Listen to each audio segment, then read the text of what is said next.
Hello, welcome everyone to my video series on exploring Islam from a personal perspective. Today I'm going to share with you something out of topic. I thought it'd be a great idea because I get asked about this a lot, and it's all about why did I become Muslim? Why did I choose Islam? What motivated me?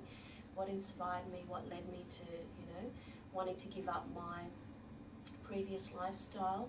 I suppose just a typical teenage type lifestyle, because I converted when I was in my late teens. So I thought I'd share the story because, when I think about it today, I'm really amazed at, the series of events that happened. So let me go back to, first of all, my pre-Muslim days. So as a teenager, I was raised as a Catholic. My mum was Catholic, my dad had a Muslim background, but we were brought up as Catholic. And we were basically brought up with, important universal values and adhering to that. And I had, somewhat of a religious upbringing in terms of understanding the values of the Catholic faith and whatnot. As a teenager, though, as most teenagers nowadays, unfortunately, pretty much, lost in their sense of, coming to terms with understanding the world and their place in it. And for some reason, religion doesn't seem to have as was the case back then, seemed to have a role to play in the scheme of things. So me and most of my friends were not religious in the sense of, I suppose, aside from having the title of being Catholic, I can't really say there was ever any discussion about it, or in some unique way there was a way that I suppose we identified ourselves, as strong adherents to religion. In terms of my experience of Islam before being a Muslim, it was zero. So I hadn't actually ever met a Muslim. I did have a pretty, negative idea about Muslims. That's probably because when we did studies of religion in high school, I kind of got the impression that, studying the Crusades and whatnot, that, Muslims were sort of brought across as barbaric, uncivilized, warmongering type of people.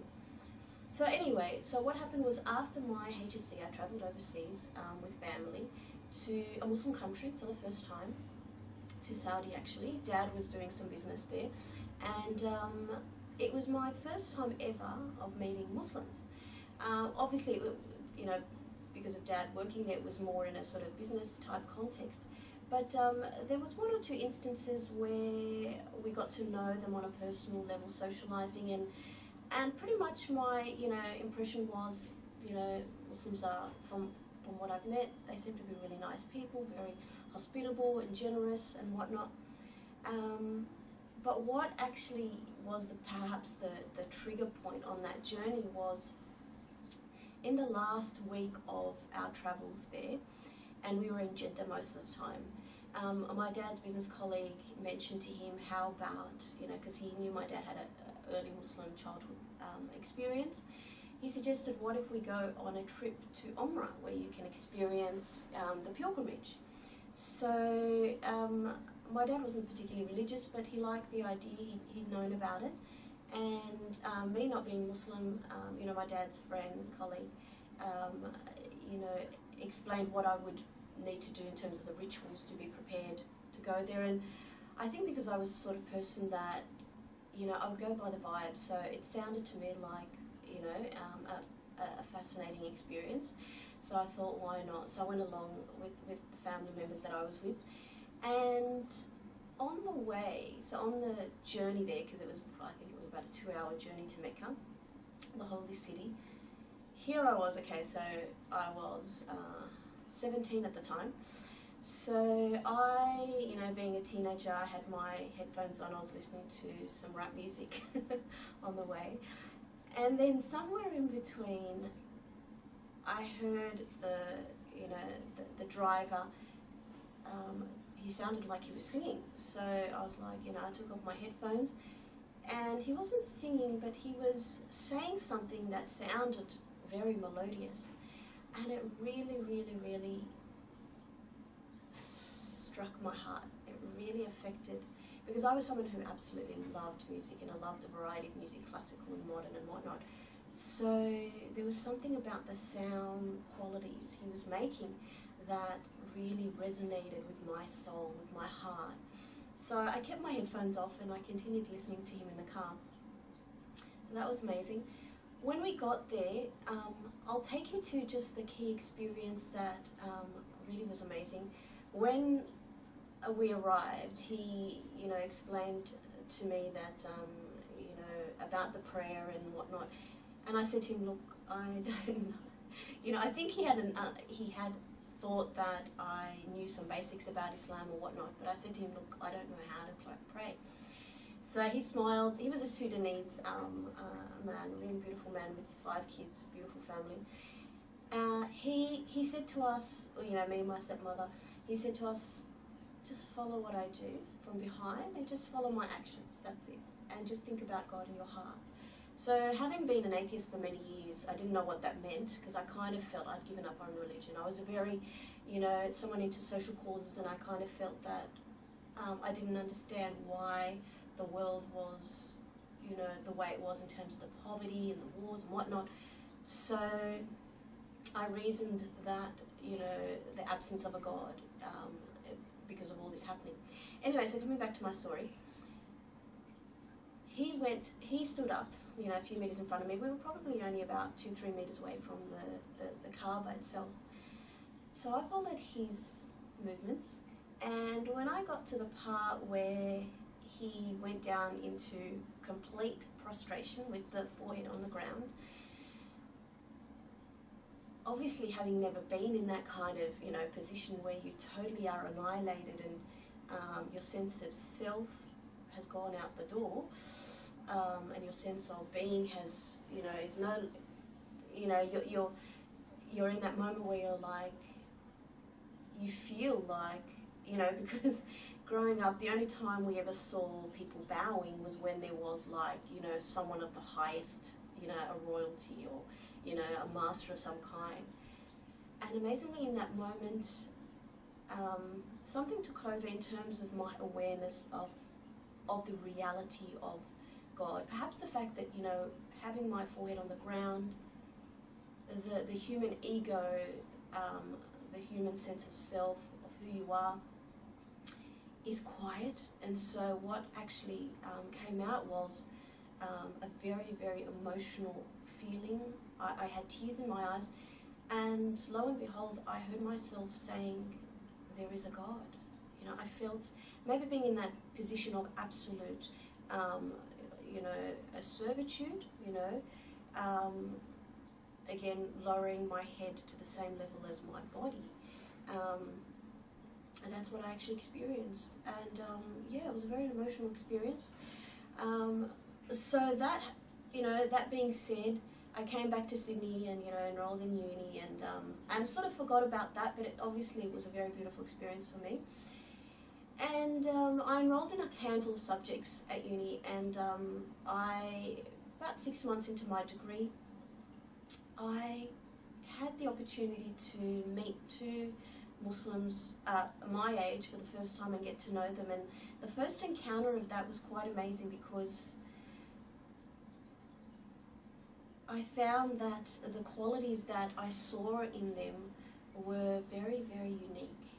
A strong sense of being natural, being unpretentious, being genuine, and I really got drawn to those kind of qualities, as well as a powerful sense of generosity and love that I experienced through their friendship. So over time, over the course of that first year, I started researching and became curious about what is Islam. I knew it was my dad's heritage religion, but we didn't actually know anything about it. So I started researching and reading books at the library, books about God in Islam, the Prophet in Islam, women in Islam, and it just became, an experience of opening up my mind to greater reasons why I exist, and it made a lot of sense. So, for example, the concept of God in Islam really resonated with me naturally, logically, rationally, emotionally, mentally, and really was gave me such a depth of understanding about who God is, and that in itself, you know, was a powerful, life-changing experience, learning about God in Islam, because it sort of, I suppose, removed a lot of the obstacles I had in the past in terms of issues I had with believing in the existence of a God, and it went far beyond that. And it became easy to feel and love God. Obviously, with that, I then started practicing. I started practicing slowly, small elements of Islamic practice, especially in terms of the prayer. I don't think I'd actually, you know, officially decided on being Muslim, but I started practicing the prayer and found that I started experiencing a God in an intimate, personal level. And I continued reading and studying and you know, learning and asking questions and going to different types of Islamic classes. And then I read books about the Prophet Muhammad, peace be upon him, and oh my God, I was like, how can a person be like this? Be so sublime, be so esteemed in his ability to love others, to shun those who attacked him verbally and physically, and the wealth of stories and narrations that are in Islamic literature are immense. And to be honest, I've never thought about, you know, the fact of wanting to improve myself in any way. I suppose just growing up, you just, you know, you think about your career and the things that you want to do in your life, but the idea of improving yourself in terms of the qualities now became something that I felt, wow, I want to be like this person. I want to have that kind of unconditional love and mercy for others, patience, perseverance, amazing faith in self, in God, and amazing, you know, ways in which he treated others, and the way in which he lived, it just was so amazing, you know, in terms of epitome of a perfect human being, I suppose, perfect role model. His character, you know, just blew me away. And then I read books about women in Islam. I was a bit apprehensive, thinking, okay, this is where I'm going to, you know, hear the bad stuff. But I was really blown away that, you know, 1400 years ago, you know, when the Quran was revealed by Angel Gabriel to the Prophet, peace be upon him, in the Quran, you know, and in his teachings, which were sort of, you know, complementary and inspired by God, women were given rights that we only had this century, rights to be educated, the right to vote, the right to inherit, the right to own your own business. You know, and, you know, one of my favorite quotes of the Prophet, peace upon him, is where he says, the best among you, when he was talking to, you know, a whole group of people, he defined the best man as the man who is best to his wife. So he said, the best among you is the one who is best to his wife. So anyone who thinks that, you know, he was a prophet who taught about oppressing women or, you know, in any way undermining the value of a woman, just needs to hear this verse to realize what kind of a person he was, you know, and what kind of a husband he was, and what he taught us in terms of how, you know, in the case of men, how to treat their wives, and of course vice versa. So there were many misconceptions that I realized that I had before, which were actually false, fabricated misconceptions. One of them obviously was the hijab, so I wasn't yet ready to wear the scarf. And when I actually started understanding the logic behind it, and the interesting thing is, people think that hijab actually came with Islam, whereas hijab was around thousands of years ago, before Islam. So in the ancient Greek culture, for example, women who were royal, when they would step outside their homes, actually covered their faces completely, because they were considered, you know, that it was unworthy for people to see them because they were of such high status, which is interesting. And then you had it filtering through in Indian cultures, where it was more a mark of modesty and a femininity and a whole range of other things. So, and then you had it in Christianity. I remember my mum saying, when she used to go to church as a kid, you wouldn't step into the church without your hair covered. And I know a lot of Russian Orthodox and other sort of faiths also have that till today. But in that case, in the Bible, I think there's reference to it as in relation to where covering your hair in relation to some kind of subjugation to the man. There's a verse in Paul which talks about it, woman being the man's property and things like that, and covering her hair. My apologies, I can't give you a reference now, but if you have any questions, I can definitely put it in the comments. I've got it somewhere on my computer. But in any event, with the coming of Islam, it was basically then it was a recommendation. So in the Quran, God says there is no compulsion in religion. So God is not compelling anyone to do anything, but He is offering His wisdom and His advice and His guidance, and it's really up to individuals to take that. And that's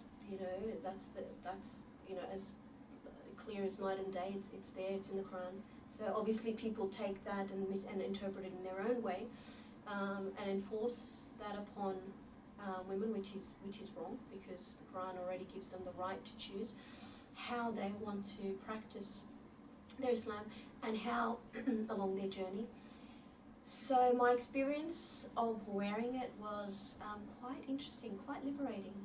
Aside from the fact of starting to wear sort of longer clothes and whatnot, that in itself actually enhanced my, I know this is going to sound maybe weird, but sense of femininity and power.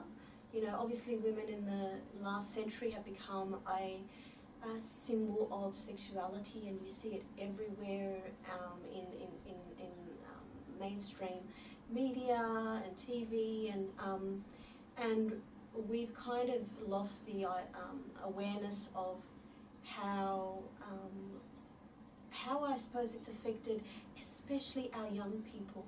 You know, young people who, you know, I know it's a fact of life in some countries where young people are having sexual relations at an early age. They're, you know, the whole sense of values have sort of gone out the window in some respects. So I won't go into that too much, and come back to, you know, so I really enjoyed the experience of wearing the hijab, the scarf, and I continue till today doing that on a personal level. Yeah, there's much to say about that. I might actually do a video on that and the history of it another time.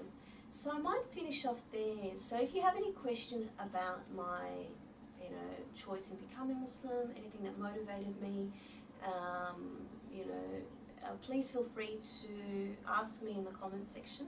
And before I leave, please do subscribe and share this video with friends, and we'll see you next time. Okay, bye.